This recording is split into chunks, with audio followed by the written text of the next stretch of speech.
Hello friends, कैसे हैं आप सभी। Welcome to my YouTube channel Rafale educational hub.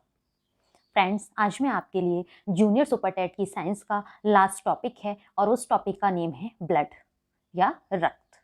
तो आज फ्रेंड्स हम ब्लड के बारे में पढ़ेंगे, ब्लड की स्ट्रक्चर, ब्लड ग्रुप या फिर ब्लड का आदान प्रदान में क्या क्या हमें सावधानी बरतनी चाहिए, वो सारी चीज़ में आज मैं आपको इस टॉपिक के माध्यम से बताऊंगी। फ्रेंड्स, आज ये जूनियर सुपर टेट की साइंस का लास्ट टॉपिक है। इस टॉपिक के बाद कोई टॉपिक नहीं है। कहने का मतलब ये है कि आज जूनियर सुपर टेट की जो साइंस है वो पूरी फिनिश हो जाएगी। तो फ्रेंड्स, यदि आप हमारे चैनल पर नए हैं तो हमारे चैनल को सब्सक्राइब करें और साथ ही साथ बेल आइकन को भी प्रेस करें, जिससे हमारे नोटिफिकेशन आपको समय से प्राप्त होते रहें। वैसे तो फ्रेंड्स, बहुत सारी चीज़ें आप सभी लोग जानते होंगे ब्लड के बारे में, और ये ब्लड जो टॉपिक है ये बहुत ज़्यादा इम्पोर्टेंट टॉपिक भी है। ये हर एग्जाम में इससे 2 या 4 क्वेश्चन हमेशा आते ही आते हैं इस वाले टॉपिक से। और वैसे भी ब्लड हम सबकी बॉडी में होता है तो हमें इसकी जानकारी भी होनी चाहिए। तो ब्लड एक इंटरेस्टिंग टॉपिक भी है और एक इम्पोर्टेंट टॉपिक भी है। तो इस टॉपिक के जितने भी इंपॉर्टेंट क्वेश्चन बन सकते थे वो सारे क्वेश्चन फ्रेंड मैं आपके लिए इस वीडियो में लेकर आई हूँ, और मैंने इस टॉपिक को बहुत अच्छे से डिस्क्राइब करने की भी कोशिश की है। यदि आपको मेरा डिस्क्राइब करना या मेरा वीडियो अच्छा लगे तो मेरे वीडियो को लाइक करें और ज़्यादा से ज़्यादा शेयर भी करें। तो चलिए फ्रेंड, शुरुआत करते हैं आज के कुछ इंपॉर्टेंट क्वेश्चन आंसर्स की। क्वेश्चन नंबर फर्स्ट है हमारा कि थ्रोम्बोप्लास्टिन कहाँ से रक्त स्कंदन के लिए प्राप्त होता है। लाल रक्त कणिका, या जिसे हम आरबीसी कहते हैं, यदि हम इंग्लिश में कहना चाहें तो आरबीसी कह देते हैं। Platelets, monocyte, lymphocytes. तो यहां पर आपका राइट आंसर है friends option number B, platelets. बता देती हूँ कुछ इंपॉर्टेंट बात प्लेटलेट्स के बारे में कि ब्लड प्लेटलेट सेल्स जो होती हैं वो थ्रोम्बोप्लास्टिन का स्राव करती हैं, जो फाइब्रिल का निर्माण करती हैं, जिसमें क्या होता है कि रक्त कणिकाएं जो होती हैं वो फंस जाती हैं तथा रक्त बहने से रुक जाता है। इसे ही क्या कह देते हैं हम, इसे ही रक्त का स्कंदन कहा जाता है। नेक्स्ट क्वेश्चन पर आते हैं। रक्त का वह घटक जो संपूर्ण रक्त वाहिनियों में इसके थक्का बनाने को रोकता है। Antibody, heparin, thrombin, haemoglobin. तो यहां पर आपका राइट आंसर है friends option number B, heparin. बात करते हैं हेपेरिन के बारे में कि हेपेरिन कहते किसे हैं। तो रक्त का वह घटक जो संपूर्ण रक्त वाहिनियों में रक्त को थक्का बनाने से रोकता है उसे हेपेरिन कहते हैं। लाल रक्त कणिकाओं में या आरबीसी में लौहयुक्त प्रोटीन पाया जाता है जिसे हीमोग्लोबिन कहते हैं। नेक्स्ट क्वेश्चन पर आते हैं। कौन सी रक्त कणिका रक्त स्कंदन में सहायक है। लिम्फोसाइट्स, प्लेटलेट्स, मोनोसाइट्स, लाल रक्त कणिका। तो यहां पर आपका राइट आंसर है friends option number B, platelets. तो रक्त की जो प्लेटलेट्स होती हैं इनका कार्य क्या होता है फ्रेंड्स, तो इनका कार्य होता है ब्लड का थक्का जमाना। इनके निर्माण में विटामिन के सहायक होता है। यदि पूछा जाए कि ब्लड का थक्का बनाने में कौन सी विटामिन सहायक होती है तो वहां पर आपका ऑप्शन होगा फ्रेंड्स, सही ऑप्शन होगा विटामिन के। तो लिम्फोसाइट व मोनोसाइट जो हैं, ये लिम्फोसाइट्स और मोनोसाइट्स ये क्या हैं, ये श्वेत रक्त कणिकाओं के प्रकार हैं, मतलब डब्ल्यूबीसी के प्रकार हैं। जबकि लाल रक्त कणिका जो है ये हीमोग्लोबिन युक्त होती हैं, वह ऑक्सीजन का क्या करती हैं, ये संवहन भी करती हैं। नेक्स्ट क्वेश्चन पर आते हैं कि मनुष्य में लाल रुधिराणु का जीवन काल होता है 80 दिन, 90 दिन, 120 दिन, 4 दिन। यहां पर आपका राइट आंसर है फ्रेंड्स ऑप्शन नंबर सी, 120 दिन। लाल रुधिराणुओं का जो जीवन काल होता है वो 105 से 120 दिन तक होता है। यदि पूछा जाए श्वेत रक्त कणिकाओं का, या जिसे कहते हैं डब्ल्यूबीसी, यदि इनका जीवन काल पूछा जाता है तो इनका जीवन काल होता है 2 से 5 दिन का। नेक्स्ट क्वेश्चन पर आते हैं। मानव रक्त में प्लाज्मा की लगभग कितनी मात्रा होती है। 26 से 30%, 55 से 60%, 70 से 75%, 80 से 85%। यहां पर आपका राइट आंसर है फ्रेंड्स ऑप्शन नंबर बी, 55 से 60%। मानव ब्लड में प्लाज्मा लगभग कितना होता है, 55 से 60% मात्रा होती है, तथा शेष इसमें 45 से 40% या 40 से 45% में रुधिर कणिकाएं होती हैं। और प्लाज्मा में फ्रेंड्स 90% जो भाग होता है वो जल का होता है, वाटर का, तथा शेष जो 10% भाग होता है वो क्या होता है, वो प्रोटीन तथा कार्बनिक व अकार्बनिक पदार्थ होते हैं। नेक्स्ट क्वेश्चन पर आते हैं कि हमारे रुधिर में ऑक्सीजन का परिवहन एक प्रोटीन द्वारा होता है जिसका नाम है कोलेजन, मायोग्लोबिन, हीमोग्लोबिन, कैरोटीन।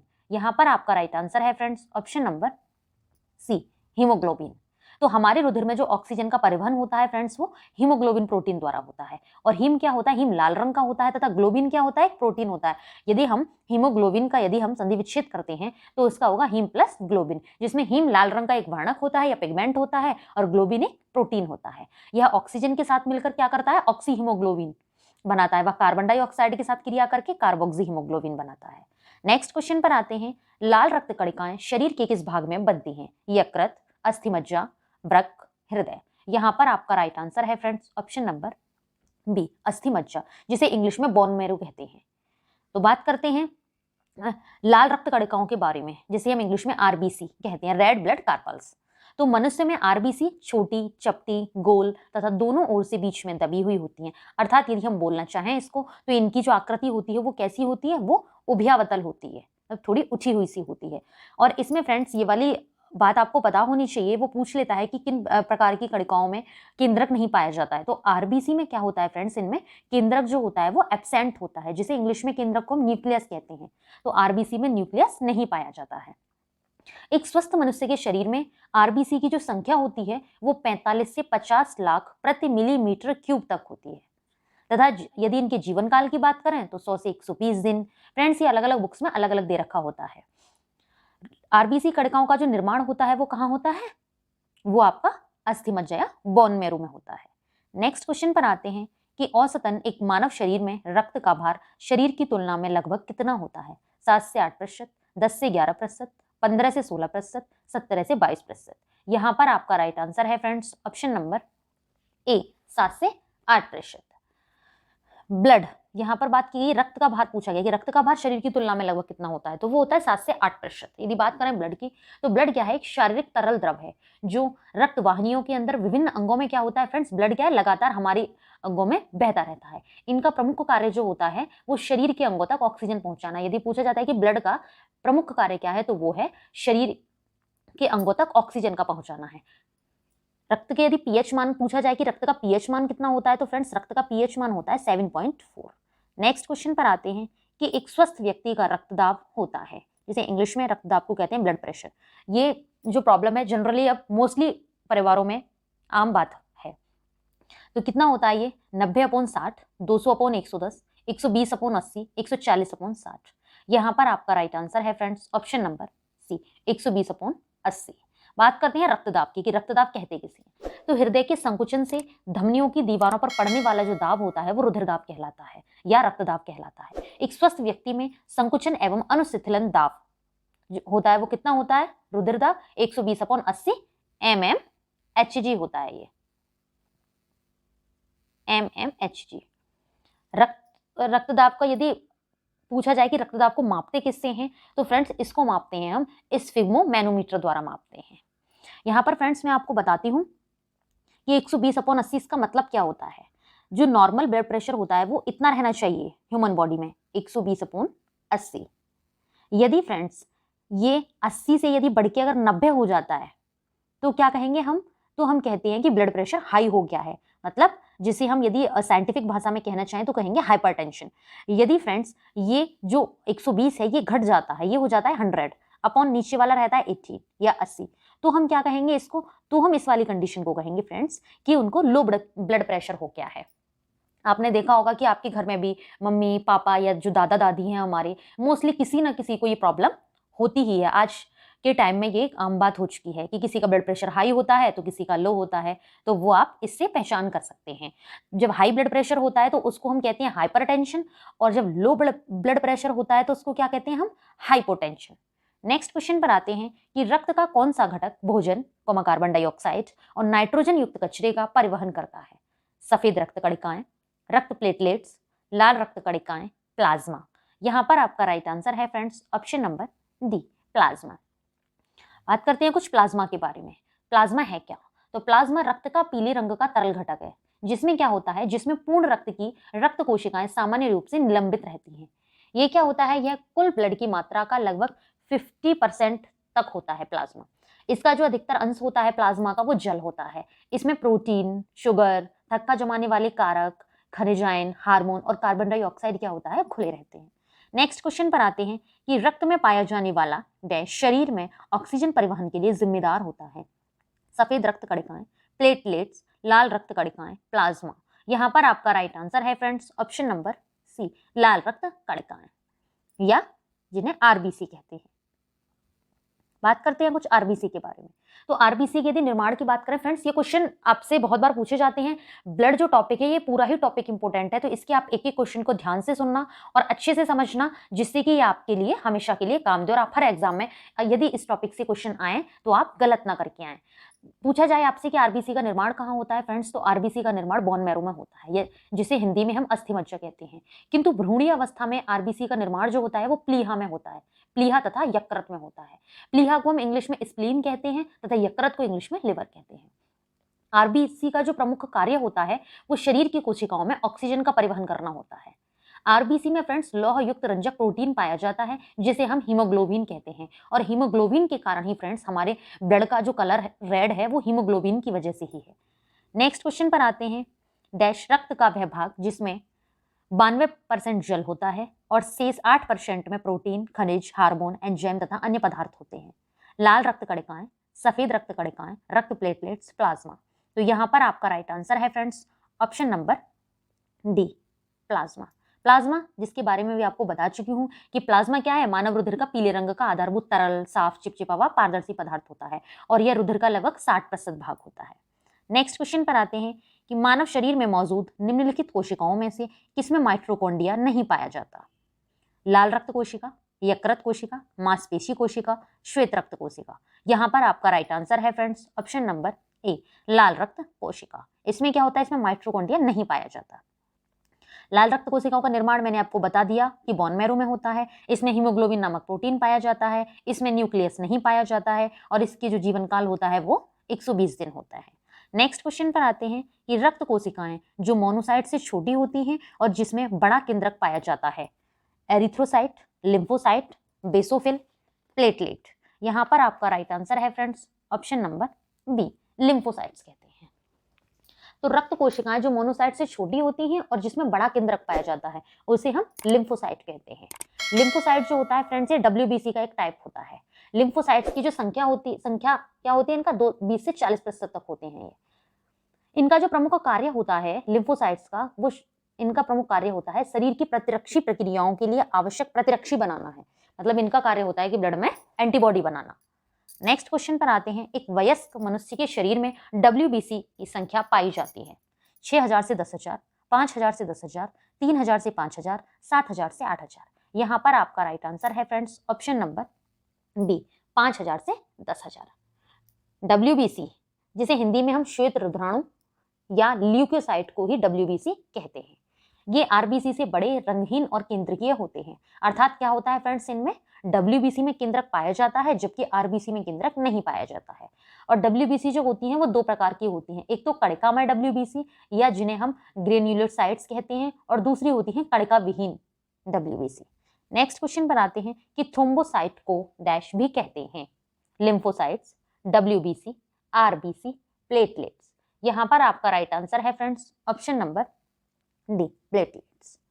कि रुधिर में लाल तथा श्वेत कणों के अतिरिक्त एक अन्य प्रकार के पदार्थ तैरते रहते हैं जिन्हें क्या कहते हैं हम, जिन्हें प्लेटलेट्स कहते हैं।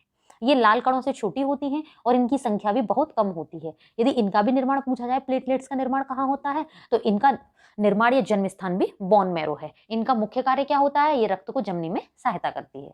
नेक्स्ट क्वेश्चन पर आते हैं कि रक्त का pH है 7.2, 6.5, 8.5, 7.4। यहाँ पर आपका राइट आंसर है फ्रेंड्स ऑप्शन नंबर डी, 7.4 होता है रक्त का pH। रक्त क्या है, लाल रंग का एक चिपचिपा सा, जल से कुछ भारी होता है, अपारदर्शी, हल्का सा क्षारीय पदार्थ होता है। मानव शरीर में रक्त की जो मात्रा है वो शरीर के भार की लगभग 7.8% होती है। स्त्रियों में पुरुषों की अपेक्षा ब्लड की मात्रा क्या होती है, कम होती है फ्रेंड्स। नेक्स्ट क्वेश्चन पर आते हैं कि रक्त की प्रकृति हल्की होती है, अम्लीय। यहाँ पर फ्रेंड्स ए और सी दोनों, क्षारीय इनमें से कोई नहीं। यहाँ पर फ्रेंड्स ये वाला ऑप्शन यहाँ आ जाना था, बस इतना होना था कि अम्लीय फिर हो जाता क्षारीय। ठीक है फ्रेंड्स, ये कि अम्लीय, ए और सी दोनों, क्षारीय इनमें से कोई नहीं। तो यहाँ पर आपका राइट आंसर है फ्रेंड्स ऑप्शन नंबर सी, क्षारीय होती है। रक्त की प्रकृति कैसी होती है, हल्की क्षारीय होती है। रक्त का pH मान अभी मैंने बता दिया 7.4 होता है।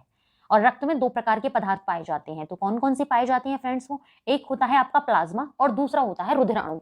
यदि रुधिराणु की बात करें तो फिर ये 3 टाइप के हो जाते हैं, RBC, WBC and blood platelets. Next question पर आते हैं कि हीमोग्लोबिन रुधिर कणिका के निर्माण में किन दो की आवश्यकता होती है? लोहा और जिंक, फॉलिक एसिड और लोहा, लोहा और पोटेशियम, लोहा और मैग्नीशियम। तो यहाँ पर आपका राइट आंसर है friends option number B, folic acid और लोहा। नेक्स्ट क्वेश्चन पर आते हैं, किसके कारण रुधिर लाल दिखाई देता है? Haemocyanin, cytochrome, haemoglobin, rhodopsin.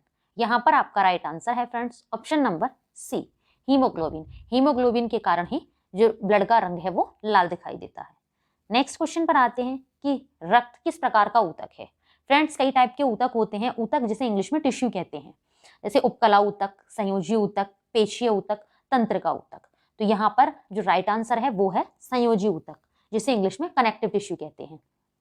तो ब्लड क्या है? ब्लड एक तरल संयोजी ऊतक है। इसके यदि घनत्व की बात करें तो 6.04 से 1.07 तक होता है। यह हल्का क्षारीय होता है। इसका जो प्रमुख कार्य होता है ब्लड का फ्रेंड्स, कई सारे इसके मेन वर्क होते हैं। तो इसका प्रमुख कार्य क्या है कि ऑक्सीजन को फेफड़ों से शरीर के सभी भागों में पहुंचाना तथा कार्बन डाइऑक्साइड को शरीर के सभी भागों से फेफड़ों तक लाना होता है। मानव शरीर में रक्त की मात्रा शरीर के भार का लगभग कितना होती है? 60 से 8% होती है। नेक्स्ट क्वेश्चन पर आते हैं, थ्रोम्बिन की उपस्थिति से रक्त में से लाल रंग अलग होता है, रक्त जमता है, रक्त में आवश्यक एंजाइम बनते हैं, रक्त में आवश्यक हार्मोन बनते हैं। यहाँ पर आपका राइट आंसर है फ्रेंड्स ऑप्शन नंबर बी, रक्त जमता है। थ्रोम्बिन की उपस्थिति से क्या होता है फ्रेंड्स? रक्त जमता है। तो रक्त का जमना कैसी क्रिया है ये मैं आपको बता देती हूँ फ्रेंड्स, कि रक्त का जमना एक भौतिक एवं रासायनिक प्रक्रिया है जो हवा की उपस्थिति में संपन्न होती है। रक्त में फाइब्रिनोजिन, थ्रोम्बिन, थ्रोम्बोकाइनस, कैल्शियम तथा कुछ अन्य पदार्थ होते हैं जिससे क्या होता है? रक्त जम जाता है। नेक्स्ट क्वेश्चन पर आते हैं कि मानव शरीर में ऑक्सीजन को ले जाने वाला वाहक है कैल्शियम, फास्फोरस, हीमोग्लोबिन, ग्लोबिन। यहाँ पर आपका राइट आंसर है friends option number C, haemoglobin. तो हीमोग्लोबिन क्या है? हीमोग्लोबिन एक प्रकार का प्रोटीन है जिसमें आयरन पाया जाता है। हीमोग्लोबिन शरीर में ऑक्सीजन को एक हिस्से से दूसरे हिस्से तक पहुंचाता है तथा शरीर के प्रत्येक हिस्से से कार्बन डाइऑक्साइड को हृदय तक लाने का कार्य करता है। एक सामान्य व्यक्ति में हीमोग्लोबिन का जो स्तर होता है वो 13 से 16 मिलीग्राम प्रति डेसीलीटर होना चाहिए। नेक्स्ट क्वेश्चन पर आते हैं, नॉर्मल हीमोग्लोबिन स्तर होता है 13 से 15 ग्राम प्रति 100 ml खून, 10 से 12 ग्राम प्रति 100 ml खून, 16 से 20 ग्राम प्रति 100 ml खून, 25 से 30 ग्राम प्रति 100 ml खून। तो यहाँ पर आपका राइट आंसर है फ्रेंड्स ऑप्शन नंबर ए, 13 से 15 ग्राम प्रति 100 ml खून। नेक्स्ट क्वेश्चन पर आते हैं, श्वेत रक्त कणिकाएं किस आकार की होती हैं? गोल, चपटी, अनियमित आकृति, बेलनाकार। यहाँ पर आपका राइट आंसर है फ्रेंड्स ऑप्शन नंबर सी, अनियमित आकृति की होती हैं श्वेत रक्त कणिकाएं, या जिन्हें WBC भी कहते हैं। तो WBC को फ्रेंड्स अवर्णीय कोशिकाएं भी कहा जाता है। क्यों कहा जाता है? क्योंकि इनमें हीमोग्लोबिन अनुपस्थित होने के कारण ही ये सफेद होती हैं। इनका कोई निश्चित आकार नहीं होता है तथा इनकी आकृति जो होती है वो अनियमित होती है। मानव शरीर में WBC की जो संख्या है वो लगभग 5000 से 9000 प्रति घन मिलीमीटर होती है। या तो 5000 से 9000 किसी बुक में दिया हुआ है, किसी बुक में 5000 से 10000 तक दिया हुआ है तथा इनका जो जीवन काल होता है वो 10 से 13 दिन का होता है। कहीं कहीं ये थोड़ा कम भी दिया हुआ है।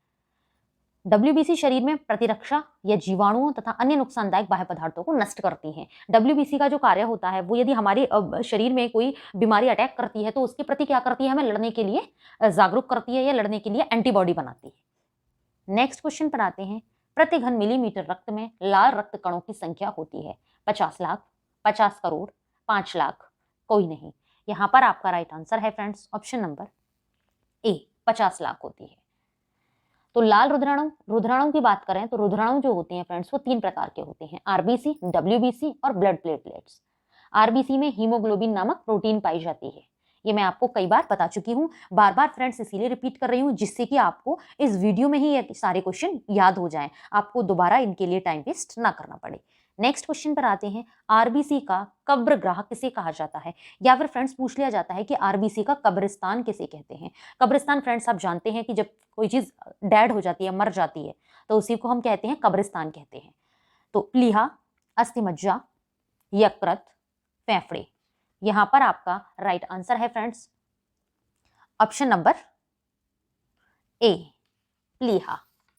कहां मरती है आरबीसी का कब्रिस्तान किसे कहते हैं, तो आरबीसी का कब्रिस्तान फ्रेंड्स प्लीहा को कहा जाता है, जिसे इंग्लिश में स्प्लीन कहते हैं। नेक्स्ट क्वेश्चन पर आते हैं कि सर्वग्राही रुधिर वर्ग है। सर्वग्राही मतलब फ्रेंड्स ये है कि जो सबका रुधिर ग्रहण कर लेता हो, ले लेता हो, उसे हम क्या कहते हैं, सर्वग्राही कहते हैं। तो कौन सा है इनमें, ए बी ओ। यहां पर आपका राइट आंसर है friends option number B. A B जो है वो कैसा ब्लड ग्रुप है, वो सर्वग्राही है, मतलब ये सबसे ग्रहण कर लेता है। नेक्स्ट क्वेश्चन पर आते हैं कि रक्त परिसंचरण तंत्र नहीं पाया जाता है स्पंज और हाइड्रा में, केकड़ा में, मनुष्य में, मछली में। यहां पर आपका राइट आंसर है फ्रेंड्स ऑप्शन नंबर ए, स्पंज और हाइड्रा में। क्वेश्चन है नेक्स्ट हमारा कि रक्त दाब का नियंत्रण किस ग्रंथि के द्वारा होता है, pituitary gland, thyroid gland, adrenal gland, इनमें से कोई नहीं। यहां पर आपका राइट आंसर है friends option number C, adrenal gland. Next question पर आते हैं, उच्च रक्तदाब को नियंत्रित करने के लिए प्रयोग किया जाता है प्लीहा, डब्ल्यूबीसी, आरबीसी, रिसेरपिन। यहां पर आपका राइट आंसर है फ्रेंड्स ऑप्शन नंबर डी, रिसेरपिन को। नेक्स्ट क्वेश्चन पर आते हैं, मानव शरीर का रक्त बैंक किसे कहते हैं। ये friends question very very important है, आप इस क्वेश्चन पर वेरी वेरी इंपॉर्टेंट देख लेना कि मानव शरीर का ब्लड बैंक किसे कहते हैं, अस्थिमज्जा, हीमोग्लोबिन, हृदय, प्लीहा। यहां पर आपका राइट आंसर है फ्रेंड्स ऑप्शन नंबर डी, प्लीहा, जिसे इंग्लिश में मैं आपको कई बार बता चुकी हूं, इसको स्प्लीन कहते हैं। नेक्स्ट क्वेश्चन पर आते हैं कि रुधिर में श्वेत रक्त कणिकाओं की अत्यधिक मात्रा में उपस्थिति को किस रोग के नाम से जाना जाता है, ल्यूकेमिया, रिसेरपिन, एड्रिनल ग्लैंड, इनमें से कोई नहीं।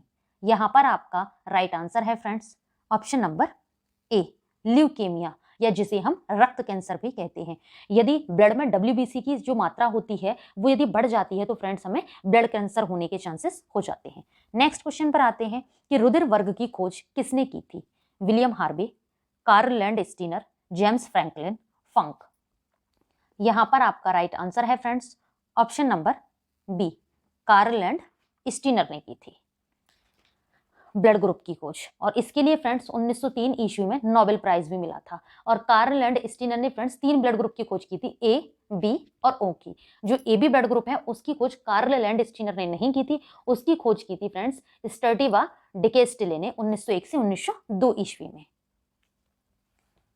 नेक्स्ट क्वेश्चन पर आते हैं, मानव शरीर में रक्त संचार कैसे होता है की खोज करने वाला प्रथम कौन था, Edward Jenner, Joseph Lister, William Harvey, Mendel. यहां पर आपका राइट आंसर है friends option number C, William Harvey. मनुष्य में रुधिर परिसंचरण की तंत्र की जो खोज की थी वो विलियम हार्वे ने की थी, या जिसे रक्त संचार भी कह सकते हैं, तो इसकी खोज विलियम हार्वे ने की थी। इस तंत्र में मुख्य संवहनी पदार्थ जो होता है वो रुधिर या रक्त होता है। रुधिर तरल संवहनी संयोजी ऊतक है, जिसमें क्या होता है कि जिसमें रुधिर कणिकाएं, प्लाज्मा, हीमोग्लोबिन, प्लाज्मा प्रोटीन आदि उपस्थित होते हैं। रुधिर परिसंचरण तंत्र जो होता है वो 2 प्रकार का होता है, एक तो खुला परिसंचरण तंत्र या ओपन सर्कुलेटरी सिस्टम कह देते हैं, दूसरा होता है बंद परिसंचरण तंत्र जिसे क्लोज्ड सर्कुलेटरी सिस्टम कहते हैं।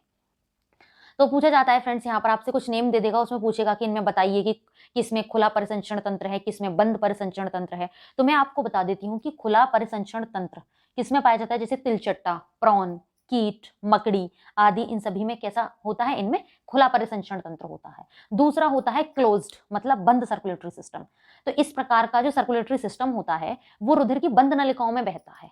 इसमें रुधिर क्या है, अधिक दाब एवं गति से बहता है। जैसे मनुष्य में, हमें जो सर्कुलेटरी सिस्टम है वो हमारा कैसा है, यदि पूछा जाए कि मनुष्य में या ह्यूमन में कैसा सर्कुलेटरी सिस्टम पाया जाता है, तो वो बंद सर्कुलेटरी सिस्टम पाया जाता है।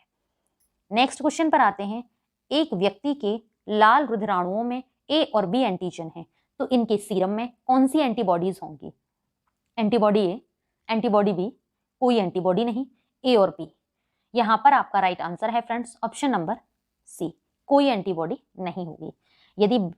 यदि व्यक्ति के लाल रुधिराणुओं में ए और बी एंटीजन है तो एंटीबॉडी जो है फ्रेंड्स वो कोई भी नहीं होगी।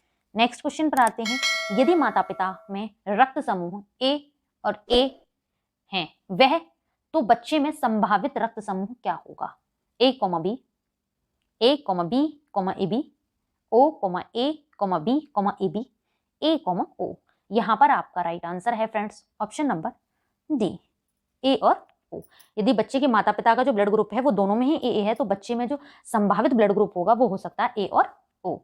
नेक्स्ट क्वेश्चन पर आते हैं, रक्त समूह ओ कहलाता है सार्वजनिक दाता, सार्वजनिक ग्रहणकर्ता, दोनों, इनमें से कोई नहीं। यहाँ पर आपका राइट आंसर है फ्रेंड्स ऑप्शन नंबर ए, सार्वजनिक दाता। मतलब ब्लड ग्रुप ओ कैसा होता है, ये सबको दे सकता है लेकिन सबसे ले नहीं सकता। ए भी जो है वो सर्वग्राही है, वो सबसे ग्रहण कर लेता है। नेक्स्ट क्वेश्चन पर आते हैं, सर्वग्राही कौन सा रक्त समूह है? A B, A B, O. यहाँ पर आपका राइट आंसर है friends option number C, A B जो है वो कैसा है, वो सर्वग्राही रक्त समूह है। नेक्स्ट क्वेश्चन पर आते हैं, ए बी रक्त वर्ग वाला एक व्यक्ति ए कॉमा बी और ओ रक्त वर्ग वाले लोगों को रक्तदान कर सकता है, सार्वभौमिक रक्तदाता कहा जा सकता है, किसी भी वर्ग से रक्त ले सकता है, ना तो एक सार्वभौमिक प्राप्त करता है और ना ही एक सार्वभौमिक दाता है। तो यहाँ पर आपका राइट आंसर होगा फ्रेंड्स ऑप्शन नंबर सी, कि किसी भी वर्ग से रक्त ले सकता है। फ्रेंड्स इसका रीजन क्या है कि ए बी जो ब्लड ग्रुप है वो सबसे ग्रहण कर सकता है, बाकी जो और ब्लड ग्रुप है जैसे ए है, बी है, ओ है, ये सभी जो है वो हर किसी ब्लड ग्रुप से ब्लड ग्रुप एक्सेप्ट नहीं कर सकते हैं। तो फ्रेंड्स इसका भी एक रीजन है, तो वो रीजन मैं आपको बताती हूँ कि ए बी को सर्वग्राही इसीलिए कहा जाता है क्योंकि ए बी जो ब्लड ग्रुप है इसमें कोई एंटीबॉडी नहीं होता है, इसीलिए ए बी जो है वो सबसे ग्रहण कर सकता है। फ्रेंड्स इसी टाइप से ओ का भी रीजन है कि ओ को हम सर्वदाता ही क्यों कहते हैं, तो ओ ब्लड ग्रुप जो है उसमें कोई एंटीजन नहीं होता है, इसीलिए हम उसको सर्वदाता कहते हैं। नेक्स्ट क्वेश्चन पर आते हैं, मनुष्य में कितने रक्त समूह पाए जाते हैं? A B, A B O, A B C D, A B K D, R H R D R C. यहाँ पर आपका राइट आंसर है फ्रेंड्स ऑप्शन नंबर ए, कि मनुष्य में कौन कौन से ब्लड ग्रुप पाए जाते हैं, तो वो 4 ब्लड ग्रुप पाए जाते हैं। कौन कौन से? ए बी और ओ। रक्त समूह की जो खोज की थी वो 1902 में कार्ल लैंड स्टीनर नामक वैज्ञानिक ने की थी। एंटीजन एवं एंटीबॉडी के आधार पर रुधिर को 4 समूहों में विभक्त किया था इन्होंने, जो मैंने आपको बता दिए हैं। नेक्स्ट क्वेश्चन बनाते हैं, रक्त वर्ग वाला व्यक्ति सार्वभौमिक दाता कहलाता है? ए रक्त वर्ग, बी रक्त वर्ग, ए बी रक्त वर्ग, ओ रक्त वर्ग। तो यहाँ पर आपका राइट आंसर है फ्रेंड्स ऑप्शन नंबर डी, ओ रक्त वर्ग। ये कैसा है? ये सार्वभौमिक दाता है। क्यों है ये सार्वभौमिक दाता? क्योंकि ओ जो ब्लड ग्रुप है उसमें कोई एंटीजन नहीं पाया जाता है। नेक्स्ट क्वेश्चन पर आते हैं, यदि माँ का रक्त समूह बी और पिता का ए है, 2 बच्चों का संभावित रक्त समूह क्या होगा? A and B, O and A B, B and O, A and B. तो यहाँ पर आपका राइट आंसर है friends option number C, A B, B and O. Next question पर आते हैं, एक दंपति फ्रेंड्स हस्बैंड वाइफ को कहते हैं, तो एक दंपति जिनका रक्त समूह ए बी तथा ओ है ने एक लड़के को गोद लिया, बाद में उनके जुड़वा बच्चों को जन्म हुआ, तो गोद के लिए गए लड़के का रक्त समूह है ए बी ओ, कोई नहीं। यहाँ पर आपका राइट आंसर है friends option number C, O blood group होगा।